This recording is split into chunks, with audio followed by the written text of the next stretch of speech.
नमस्कार, जोहार। झारखंड में आपका स्वागत। मैं राहुल ओझा आपके साथ। गढ़वा में सदर थाना क्षेत्र के बलीगढ़ गांव के देवी धाम मंदिर में तोड़फोड़ के बाद हालात तनावपूर्ण हुए हैं। इसे देखते हुए गांव में सुरक्षा कड़ी कर दी गई है और भारी संख्या में पुलिस बल की तैनाती की गई है। एसपी के निर्देश पर एसडीपीओ, प्रशिक्षु डीएसपी और पुलिस अधिकारी मौके पर मौजूद हैं। लोगों का कहना है कि सुबह में जब लोग मंदिर पहुंचे तो वहां तोड़फोड़ के निशान देखे गए। इसकी जानकारी पुलिस को दी गई, जिसके बाद पुलिस जांच में जुट गई है। गढ़वा एसपी ने बताया कि मंदिर के अंदर तोड़फोड़ की गई, जिसकी जांच की जा रही है और जो भी दोषी होंगे उनके ऊपर कड़ी कार्रवाई की जाएगी। मैं सभी लोग से यही मांग करता हूं, जो उपद्रवी लोग हैं और गांव वाला से भी मेरा आग्रह है कि शांति बनाए रखें और जो उपद्रवी हैं चिन्हित करके उसको ऐसा दंडित करें कि जो हिंदू और मुसलमान का जो हम लोग के एकता बने रहें और जो हम लोग का झगड़ाने का और लड़ाने का काम कर रहे हैं उसको अविलंब उसको अरेस्ट करके उसको जेल भेजा जाए। हल्ला गुल्ला हुआ तो हम जुटे ही हैं, देखे सबके फोन किए हम थाना में, बड़ा बाबू सब आए, सब आदमी जुटा। आप वार्ड पार्षद भी है? वार्ड पार्षद है सर। क्या लगता है अब गाँव घर के ना कोई किया होगा सर, पता करना होगा। यहाँ पर बीते रात्रि किसी अज्ञात के द्वारा मंदिर के अंदर जो पिंड के पास त्रिशूल और जो बने हुए थे उसको क्षतिग्रस्त कर दिया गया है। इसकी सूचना सुबह पुलिस को मिली है तो पुलिस त्वरित कार्रवाई करते हुए यहाँ पहुंची है और इस संबंध में लोगों से पूछताछ और जांच किया जा रहा है। इसमें इस पे हम लोग लीगल एक्शन कार्रवाई कर रहे हैं। अभी थाना प्रभारी एसडीपीओ हमारा उधर ही कैंप कर रहे हैं और आसपास के जो लोग हैं उनसे भी बातचीत करने की हम लोग ये कर रहे हैं और बातचीत करके हम लोग प्रॉपर इसमें एफआईआर करेंगे। एफआईआर करने के बाद करेंगे। और देखिए, इस घटना के बाद से कई सवाल भी है। न्यूज़ 18 पूछता है कि कौन जो सद्भाव का माहौल है उसे बिगाड़ रहा है। सवाल ये भी, ऐसी तस्वीर, ऐसी घटना के सामने के आने के बाद कि मंदिर में घुसकर आखिर जिसने प्रतिमा तोड़ी उस दोषी पर कार्रवाई कब तक होगी, गिरफ्तारी पुलिस कब तक करेगी।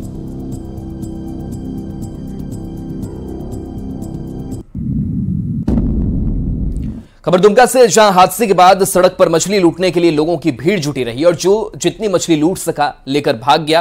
दरअसल दुमका के सहारा कोटिया मुख्य सड़क मार्ग पर तालझारी थाना क्षेत्र के कुरुवा बिरना गांव के पास मछली से भरी टाटा मैजिक और ऑटो में टक्कर हुई थी। इस हादसे में टाटा मैजिक गाड़ी का ड्राइवर गंभीर रूप से घायल हो गया। वहीं हादसे के बाद जुटे लोगों ने गाड़ी में लदी मछलियों को लूट लिया। हादसे की जानकारी मिलने पर पुलिस की टीम मौके पर पहुंची और तब जाकर घायल ड्राइवर को इलाज के लिए चरमुंडी सीएचसी पहुंचाया जा सका।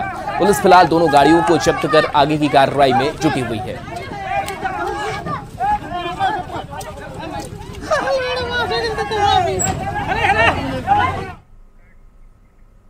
धनबाद से बड़ी खबर है, जहां बालू खनन घोटाला में ईडी की बड़ी कार्रवाई हुई है। सर्च ऑपरेशन के बाद 2 की गिरफ्तारी की गई है। सुरेंद्र सिंदल और बब्बन सिंह की गिरफ्तारी हुई है। बिहार से जुड़ा यह बालू खनन घोटाला बताया जा रहा है। करीब 200 करोड़ का बालू खनन घोटाला है। बिहार, झारखंड और बंगाल से इसके तार जुड़े बताए जा रहे हैं। ईडी इस घोटाले की जांच कर रही है। तो बालू खनन घोटाला को लेकर के बड़ी खबर, बड़ा अपडेट है। 200 करोड़ का यह पूरा बालू खनन घोटाला, बिहार, झारखंड से भी इसके तार जुड़े हुए हैं। लगातार जांच की जा रही है। सुरेंद्र सिंदल और बब्बन सिंह की गिरफ्तारी इस मामले में हुई है।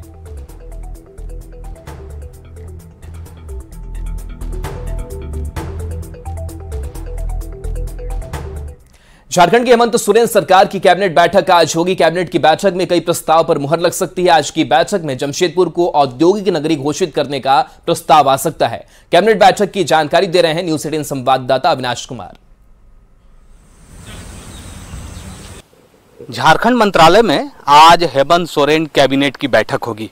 ये बैठक बहुत महत्वपूर्ण है क्योंकि इस बैठक में कई प्रस्ताव पर मुहर लगने की संभावना है। अगर हम उन संभावनाओं पर गौर करें तो आज जमशेदपुर को औद्योगिक नगरी घोषित किए जाने पर मुहर लग सकती है।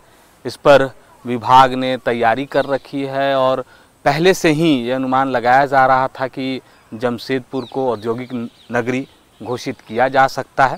तो आज कैबिनेट में ये प्रस्ताव आ सकता है, इसकी एक संभावना है। दूसरी संभावना की बात कर लें तो कांटा टोली सिरम टोली फ्लाईओवर को जोड़ने को लेकर इसके प्रस्ताव पहले से ही कैबिनेट में हैं और ये कहा जा रहा है कि इसको विस्तार देना है, इन दोनों को एक दूसरे से जोड़ना है ताकि आवागमन में राजधानी रांची में सुविधा होगी लोगों को। जो लोग बाहर से आते हैं उन्हें शहर के अंदर आने की ज़रूरत नहीं पड़ेगी, वो बाहर ही जा सकते हैं।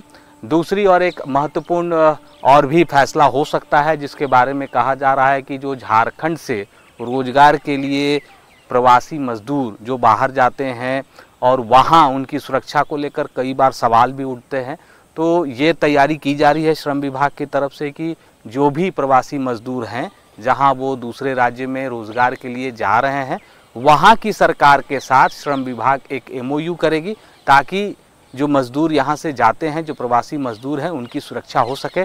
तो आज हेमंत सोरेन कैबिनेट में कई ऐसे फैसले हो सकते हैं जिसका इंतजार रहेगा। शाम को कैबिनेट के ब्रीफिंग के बाद ये तय हो जाएगा कि कौन कौन से प्रस्ताव पर मुहर लगी है। साथ ही साथ यह भी कहा जा रहा है कि कई ऐसे विधानसभा क्षेत्र हैं जहां पर सड़क निर्माण को लेकर भी मुहर लग सकती है।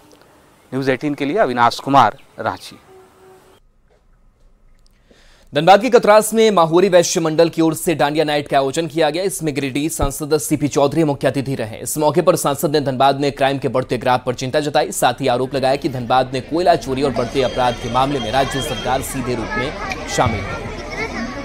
लोगों से जुड़े हुए सभी लोगों को मैं अपनी ओर से इस कार्यक्रम के लिए आप लोगों ने मुझे कार्यक्रम था, पर अब धीरे धीरे आज के डिजिटल युग आ गया है और सभी समाज की सभी जगह की महिलाएं सब जगह जागरूक हो चुकी हैं और हर क्षेत्र में वह हर काम में अपना हाथ आजमाना चाहती है। तो इन्होंने प्रैक्टिस भी बहुत अच्छे से किया था और इसी प्रैक्टिस का नतीजा है कि आज ये सारी महिलाएं इतने अच्छे से डांडिया भी कर रही हैं। जो खुद लोग लूट और खसोट में पूरा सरकार जब शामिल है, कोयला चोरी, लोहा चोरी, पत्थर चोरी, बालू चोरी, तो आप समझ सकते हैं कि अपराध बढ़ेगा और अपराध का जन्मदाता और अपराध को बढ़ाने में सरकार सहयोग कर रही है। इसलिए ये सरकार से अब हम लोग उम्मीद नहीं करते हैं कि कंट्रोल होगा और इसी का परिणाम है कि लोग आज सड़क पर भी उतर रहे हैं। रांची मोरहाबादी से राजभवन तक शांतिपूर्ण मार्च और धरना प्रदर्शन के लिए हजारीबाग से छात्रों का जत्था रांची के लिए रवाना हुआ। छात्रों ने प्रतियोगी परीक्षा में धांधली का आरोप लगाते हुए इस आंदोलन का ऐलान किया है। छात्रों का आरोप है कि हाल में आयोजित परीक्षा में खुलेआम धांधली हुई है, जिससे लेकर छात्रों ने आंदोलन का ऐलान किया है। इसमें छात्र नेता के साथ ही JB के SS के जयराम महतो भी शामिल होंगे। छात्रों ने हाल में हुई परीक्षा में धांधली का आरोप लगाते हुए उसे रद्द करने और सही तरीके से परीक्षा लिए जाने की मांग की है।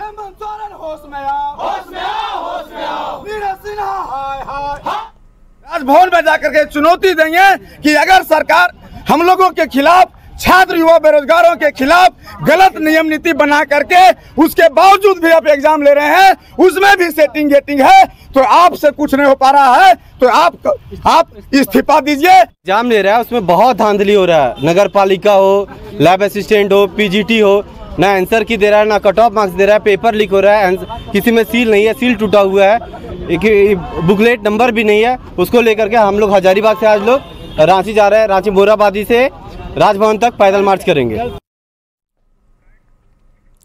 देवघर के ग्रामीण इलाकों में स्वास्थ्य सेवा बदहाल है। लोगों की सुविधा के लिए हेल्थ एंड वेलनेस सेंटर का निर्माण कराया गया है। यहां मूलभूत सुविधा भी है, लेकिन सारवा में मधुआडीह में हेल्थ वेलनेस सेंटर में ताला लटका रहता है। यहां सप्ताह में 1 से 2 दिन ही ये केंद्र खुल पाता है। अभी तक यहां डॉक्टर की तैनाती नहीं की गई है। सप्ताह में 1 से 2 दिन की ही डॉक्टर यहां पहुंचते हैं, जिससे लोगों को इलाज नहीं मिल पाता। वहीं सेंटर के CHO ने दवा लाने और फील्ड ड्यूटी की बात कहते हुए सेंटर को बंद रखने की सफाई दी। अच्छा, हम लोग का जैसे फील्ड में भी ड्यूटी पड़ता है। कल जैसे हम लोग का मड़वा में था और हरलाडी में था ब्लॉक के थ्रू में, तो कल वहाँ गए हुए थे, इसलिए कल हम नहीं आए थे यहाँ पे। हम लोग जो ANM रहती है हम लोग के यहाँ, उनका तो फील्ड में भी ड्यूटी रहता है उनका भी, ठीक है। और जो यहाँ टिकल होता है उसको यहाँ करते हैं, बाकी रेफर करके हम लोग CSC में भेजते हैं पेशेंट। तो फील्ड का भी काम देखना पड़ता है ना, जैसे वैक्सीनेशन वगैरह होता है, ठीक है, तो वैक्सीन भी तो करना जो। ग्रामीण क्षेत्रों में स्वास्थ्य विभाग के ओर से ग्रामीण लोगों को स्वास्थ्य सुविधा मुहैया कराने को लेकर कई प्राथमिक स्वास्थ्य केंद्र का निर्माण कराया गया है। इस वक्त हम मौजूद हैं देवघर के सारवा प्रखंड के मधुआडीह में, जहां हेल्थ एंड वेलनेस सेंटर का एक अच्छा खासा आपको इंफ्रास्ट्रक्चर ज़रूर दिख रहा होगा, लेकिन यहाँ पर ताला लटका हुआ है। यहाँ के स्थानीय ग्रामीण बताते हैं कि सप्ताह में 1 से 2 दिन यहाँ पर लोग पहुँचते हैं और जो OPD का काम होता है वो करते हैं। हालांकि जब हमने कोशिश की सारवा प्रभारी से बात करने की तो उन्होंने उनसे संपर्क होने के बाद भी वो फ़ोन नहीं उठाए। तो आप ये समझ सकते हैं कि ग्रामीण क्षेत्रों में जब इस तरह का जब इंफ्रास्ट्रक्चर बनाया जाता है, जब ग्रामीण क्षेत्रों को लोगों को स्वास्थ्य सुविधा मुहैया कराने को लेकर सरकार इस तरह की काम करते हैं, लेकिन जब धरातल पर पहुंचते हैं तो कई चीज़ें आपको स्पष्ट होती है कि यहाँ पर ताला लटका हुआ है, लोग यहाँ पर नहीं पहुँचते, जो कर्मचारी है वो यहाँ पर नहीं पहुँचते हैं। साथ ही साथ आपको बता दें कि ये सारवा बादल पत्रलेख जो कृषि मंत्री हैं उस क्षेत्र से, उसी क्षेत्र का ये CHC है जहाँ पर ये वेल्थ हेल्थ सेंटर है, जहाँ पर इस तरह की स्थिति आपको देखने को मिल रही है। तो जब मंत्री जी के ही क्षेत्र में इस तरह की चीज़ें हों तो आप अलग जगह पर क्या ही अंदाज़ा कर सकते हैं, इसका आकलन भी आप नहीं कर सकते, क्योंकि देखिए यहाँ पर ताला लटका हुआ है, प्रसूति कक्ष भी है, महिला वार्ड है, दवा घर है, डॉक्टर की प्रतिनियुक्ति होनी चाहिए, लेकिन यहाँ पर ज़रूर लिखा हुआ है कि संतोष है, CHO है यहाँ पर, लेकिन यहाँ पर कोई भी लोग नहीं पहुँचे हैं। तो ग्रामीण क्षेत्रों में स्वास्थ्य सुविधा का जो बताया जा रहा है कि हर लोगों को अच्छे स्वास्थ्य का सुविधा दिया जाएगा, लेकिन ऐसे में किस तरह से देवघर जिले में स्वास्थ्य व्यवस्था ग्रामीणों को मिलेगी, ये सोच से परे है। विभाग को इस पर ज़रूर संज्ञान लेना चाहिए और इस पर कार्रवाई करते हुए इसको पुनः हर दिन खोलने की व्यवस्था भी करनी चाहिए। मनीष दुबे, न्यूज़ 18 देवघर। झारखंड में मौसम का मिजाज एक बार फिर से बदला है। पश्चिमी विक्षोभ का असर राजधानी रांची सहित कई जिलों में देखने को मिल रहा है। मौसम विभाग के अनुसार 3 और 4 नवंबर को राज्य के कई जिलों में बारिश होने की संभावना है। इस दौरान न्यूनतम तापमान में बढ़ोतरी होगी, जबकि 5 नवंबर के बाद ठंड बढ़ सकती है। बदलते मौसम की जानकारी दे रहे हैं न्यूज़ 18 संवाददाता अविनाश कुमार। झारखंड में मौसम ने एक बार फिर से करवट ली है। आसमान में बादलों ने डेरा जमा दिया है और अगर हम मौसम विभाग के अनुसार बात करें तो ये पश्चिमी विक्षोभ का असर है। आपको राजधानी रांची सहित अगर हम कोल्हान के इलाके की बात कर लें तो आज यानी कि 3 नवंबर को इसके कई ज़िले में, इस दोनों ही प्रमंडल के कई ज़िलों में बारिश की संभावना है। और अगर हम राजधानी रांची की बात कर लें तो सुबह से ही बूंदाबांदी हो रही है। इसके साथ ही अगर हम 4 नवंबर की भी बात कर लें तो ये अनुमान लगाया गया है कि संथाल परगना और कोयलांचल के इलाके में कई ज़िलों में बारिश होगी। इस बारिश के दौरान जो तापमान है उसमें, जो न्यूनतम तापमान है उसमें बढ़ोतरी हो सकती है, 2 से 3 डिग्री की बढ़ोतरी होगी। लेकिन 5 नवंबर के बाद ये अनुमान लगाया जा रहा है कि पारा फिर से एक बार लुढ़केगा, मतलब नीचे की ओर आएगा। जो न्यूनतम तापमान है उसमें गिरावट आएगी और ठंड बढ़ने की संभावना है। तो मौसम जिस तरह से लगातार करवट ले रही है, हम आपको बता रहे हैं कि अगर आप एक बार आसमान की तरफ देखें तो आपको हर तरफ बादल ही बादल देखने को मिलेंगे। और ये कहा जा रहा है कि आज से लेकर कल तक बूंदाबांदी होती रहेगी, कई जगहों पर अच्छी बारिश भी हो सकती है। और इस बारिश की वजह से आने वाले समय में, मतलब 2 दिनों के बाद अगर हम बात करें, जब मौसम पूरी तरह से साफ होगा तब ठंड बढ़ेगी। और ठंड ने पहले ही दस्तक दे रखी थी, लेकिन अब जो है नवंबर के इस महीने में ठंड जो है वो समय के साथ बढ़ती हुई नजर आएगी। न्यूज़ 18 के लिए अविनाश कुमार, रांची। दामोदर के साथ ही दूसरी नदियों को स्वच्छ रखने के संकल्प के साथ नमामि गंगे योजना के तहत रामगढ़ में गंगा रन का आयोजन किया गया। गंगा रन को डीसी ने मशाल जलाकर रवाना किया। इस दौरान सुभाष चौक से अनुमंडल कार्यालय तक करीब 3 किलोमीटर की दौड़ हुई, जिसमें डीसी के साथ ही एसपी और महिला बॉक्सर अरुणा मिश्रा के साथ कई अधिकारी भी शामिल रहे। इस मौके पर डीसी ने दामोदर नदी को स्वच्छ रखने के साथ ही उसमें किनारों पर लगे लोगों से पौधे लगाने की अपील की। प्रोजेक्ट के अंतर्गत हम लोग दामोदर को बचाने के लिए लगातार प्रयासरत हैं। विगत दिनों में हम लोगों ने भव्य गंगा आरती का भी आयोजन कराकर लोगों का ध्यान इस ओर आकृष्ट किया है। इस बीच में यह बताते हुए खुशी हो रही है कि दामोदर नदी अब लगभग इंडस्ट्री पॉल्यूशन से मुक्त है और हम लोग प्रयासरत हैं कि जो सीवेज ट्रीटमेंट है प्लांट है वो लग करके जो घरों का जो दूषित पानी है उससे भी हम लोग दामोदर को मुक्त कर सके। मैं सभी भारतवासियों से अनुरोध करती हूँ, ऐसे तो मैं ज़्यादा जानती नहीं हूँ, खिलाड़ी के रूप में मैं यही कहूँगी, पूरे भारतवासियों से अनुरोध करूँगी कि कृपया नदी में गंदगी ना फेंकें और उसको स्वस्थ रहने दें कि हम नदी में डायरेक्ट पानी पी सकें। रामगढ़ में लोधमा गांव के आदिवासी बहुल कुआ टांड में आज तक सड़क की सुविधा नहीं पहुंच सकी है और लोग पगडंडियों के सहारे घर तक जाने को मजबूर हैं। सबसे अधिक परेशानी लोगों को बरसात के मौसम में होती है। लोगों ने कई बार अधिकारियों और जनप्रतिनिधियों को इसकी जानकारी दी, लेकिन कोई कार्रवाई नहीं हुई। वहीं सड़क नहीं होने से इमरजेंसी में भी कोई गाड़ी लेकर यहां आना नहीं चाहता। अधिक जानकारी दे रहे हैं रामगढ़ संवाददाता जावेद खान। इस वक्त मैं मौजूद हूं रामगढ़ प्रखंड के आदिवासी बहुल लोधमा के कोवाटाण में। आप हमारे पीछे देख सकते हैं सड़क की स्थिति को। यह रामगढ़ जिला मुख्यालय से महज 7 से 8 किलोमीटर के अंदर पड़ता है, लेकिन आदिवासी बहुल लोधमा के कोवाटाण में आज तक यहां पर सड़क का निर्माण नहीं कराया गया है। बताया गया कि लगभग 50 घरों की आबादी इस टोले में निवास करती है, लेकिन आज़ादी से आज तक ये पगडंडियों के सहारे अपने गांव जाने को विवश होते हैं। दिक्कत है सर कि हम लोग का हॉस्पिटल भी जाने के लिए डिलीवरी वाला का या जार बुखार भी लग गया तो हम लोग को जाने की दिक्कत बहुत होता है। अच्छा।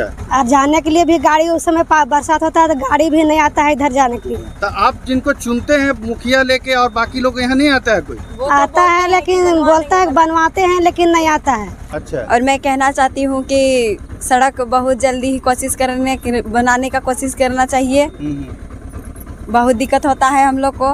बहुत दिक्कत है यहाँ? जी सर। एक बात कराते हैं स्कूल जाने वाली बच्ची, आपका क्या नाम है बताइए?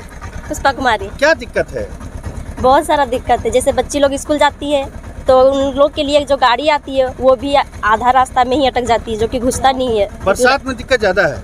जी बहुत ज्यादा है। लोग आते हैं वोट मांगने आते हैं तो आप लोग नहीं सवाल उठाते हैं? बोलते हैं सर, वोट मांगने के समय बोलते हैं कि बन जाएगा, इस साल बन जाएगा, अबर बन जाएगा, लेकिन नहीं बनता है। सारा लोग झूठा वादा करके चला जाता है। तो देख सकते हैं सड़क की किस तरह की हालात है।